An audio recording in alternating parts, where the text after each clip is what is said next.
கர்த்தருடைய பரிசுத்த நாமத்திற்கு ஸ்தோத்திரம் உண்டாவதாக. இன்றைய ஜீவவாக்கிய நிகழ்ச்சியை கேட்டுக் கொண்டிருக்கும் அனைவரையும் கர்த்தருடைய பரிசுத்த நாமத்தினால் வாழ்த்துகிறேன், ஆசீர்வதிக்கிறேன். இன்றைய தின தியானத்திற்கு தேவன் கொடுத்த வேத பகுதி அது அப்போஸ்தலர் நடவடிக்கைகள் புஸ்தகம், அதில் 27ஆம் அதிகாரம், அதில் 25ஆம் வசனம். அப்போஸ்தலர் 27, 25. ஆனபடியினால் மனுஷரே திடமாக இருங்கள், எனக்கு சொல்லப்பட்ட பிரகாரமாகவே நடக்கும் என்று தேவனிடத்தில் நம்பிக்கையா இருக்கிறேன். பவுலடிகளார் சொன்ன ஒரு காரியம், தேவனிடத்தில் நம்பிக்கையா இருக்கிறேன். என்ன நம்பிக்கை அவருக்கு? இந்த காரியம் எல்லாத்துக்குமே தெரியும். பவுலுக்கு சொல்றாரு, கப்பல் பிரயாணம் வேணான்றாரு, ஆனாலும் கப்பல் மாலுமிகளை நம்பி அந்த சிறை தலைவர் அவர் போவோம் அப்படின்றாரு. போனார்கள், நடந்த காரியங்கள் எல்லாமே தெரியும் நமக்கு. அந்த புயல் அலைவிட்டது, புயல்ல மாட்டிக்கிட்டது, எல்லா காரியமும் நமக்கு தெரியும். ஆனா பவுல் என்ன சொல்றாரு பாருங்க, எனக்கு சொல்லப்பட்ட பிரகாரமாகவே நடக்கும் என்று தேவனிடத்தில் நம்பிக்கையா இருக்கிறேன். அவருக்கு என்ன சொல்லப்பட்டது? நீ ராயன்ட்ட போய் நிப்ப, உனக்கு ஒன்னும் ஆகாது, இத பத்திரமா போய் சேருவ அப்படின்னோட நின்றுச்சா? கிடையாது. அது இந்த வசனத்து ரொம்ப அழகா இருப்பாருங்க. உன்னோட கூட யாத்திரை பண்ணுகிறவர்கள் யாவரையும் தேவன் உனக்கு தயவு பண்ணினார்.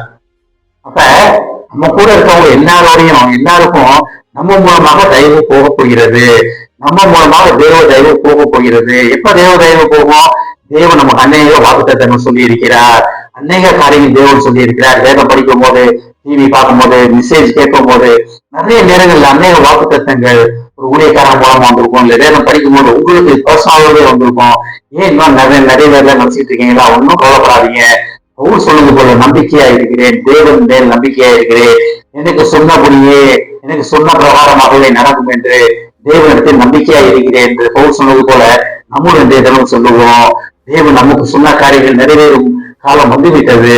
இந்த வருடம் முடிவதற்குள்ளாகவே தேவன் நமக்கு என்னென்ன காரியங்கள்லாம் சொன்னாரோ, அந்த வருடத்தின் வாக்குத்தத்தங்கள் என்னென்ன சொல்லப்பட்டதோ அன்னைக்கும் நிறைவேறும் காலம் நெருங்கி விட்டது. போராட்டத்துக்கு பயப்படாதீங்க, பிரச்சனைக்கு பயப்படாதீங்க, சகலமும் நன்மைக்கு எதுவாகவே நடக்கும். எப்ப நடக்கும்? நம்ம தேவன் மேல் நம்பிக்கை வைக்கும் பொழுது. அப்ப தேவன் உங்களை மட்டும் விடுதலை செய்ய வல்லவராக இல்லை, உங்களை மட்டும் ஆசீர்வதிக்க வல்லவராக இல்லை. உங்கள் மூலமாக உங்கள் குடும்பம், உங்கள் சொந்த பந்தங்கள், உங்கள் தெரிந்த உறவுக்கார உறவினர், உங்க அக்கம் பக்கத்து வீட்டுக்காரங்க அனைவருமே ஆசீர்வதிக்கப்பட போகிறாங்க. எப்ப எப்ப அந்த ஆசீர்வாதம் அவங்க பெற்றுக் கொள்வாங்கன்னா, நீங்க தேவனிடத்தில் நம்பிக்கையா இருக்கும் பொழுது.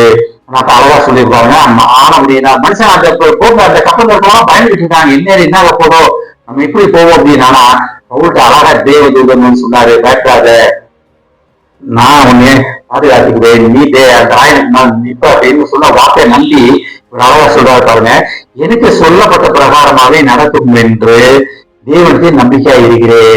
இந்த நம்பிக்கை நமக்கு இருக்கிறதா? கர்த்தரை எனக்கு சொன்ன காரியங்கள் செய்யும் காலம் வந்துவிட்டது. அது என்னவா இருந்தாலும் பரவாயில்ல, என்ன போராட்டமா இருந்தாலும் பரவாயில்ல, கர்த்தர் உங்களை ஆசீர்வதிப்பார். கர்த்தர் சொல்லப்பட்ட காரியம் என்ன? மீனான காரியம் என்ன? நீ ஆசீர்வாதமா இருப்பாய். உன் நிமித்தம் சகலத்தையும் ஆசீர்வதிப்பேன், உன் நிமித்தம் குடும்பத்தை ஆசீர்வதிப்பேன். கர்த்தரா இயேசு கிறிஸ்துவை விசுவாசி, அப்ப நீயும் உன் வீட்டாரும் ஆசீர்வதிக்கப்படுவீர்கள்.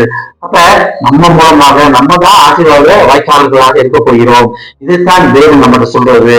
தேவன் அன்னைக்கு அப்போட்ட சொன்ன அதே தேவன் உங்ககிட்ட சொல்ல ஆசைப்படுகிறார். உன் நிமித்தமாக நீ மட்டும் ஆசீர்வதிக்கப்பட மாட்ட, உன் சுற்றி இருக்கவங்க அனைவரும் ஆசீர்வதிக்கப்பட போறாங்க. விசுவாசம் தேவன் மேல வைத்திருக்கிறோமா? நம்ம இந்த இடத்துல விசுவாசம் வச்சிருக்கிறோம்.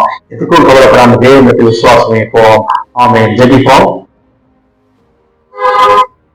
எங்களை அதிகமான அன்பின் பரலோகிதாவே, என் நிமித்தமாக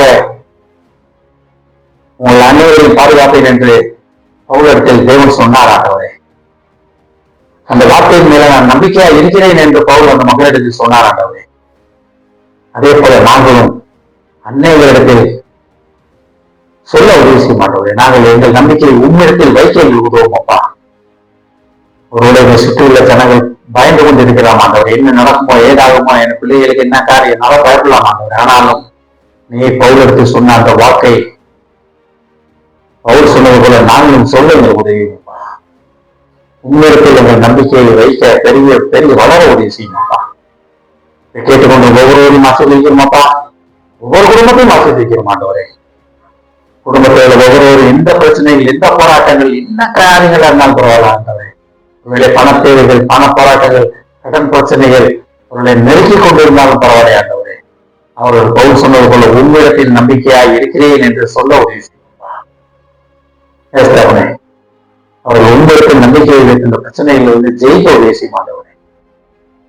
உலகத்தில் போராட்டம் உண்டு, ஆனால் திடர் உள்ளவர்கள். நான் உலகத்தை ஜெயித்தேன் என்ற வாக்கையை அவர் பிடித்துக் கொண்டு உம்மன்றே வர உதவி செய்யும் அப்பா. ஆசீர்வதிக்கணும் அப்பா. இயேசுவின் மூலமா கேட்கிறேன் நல்ல பிதாவே, ஆமென். கர்த்தர் உங்களை ஆசீர்வதிப்பாராக.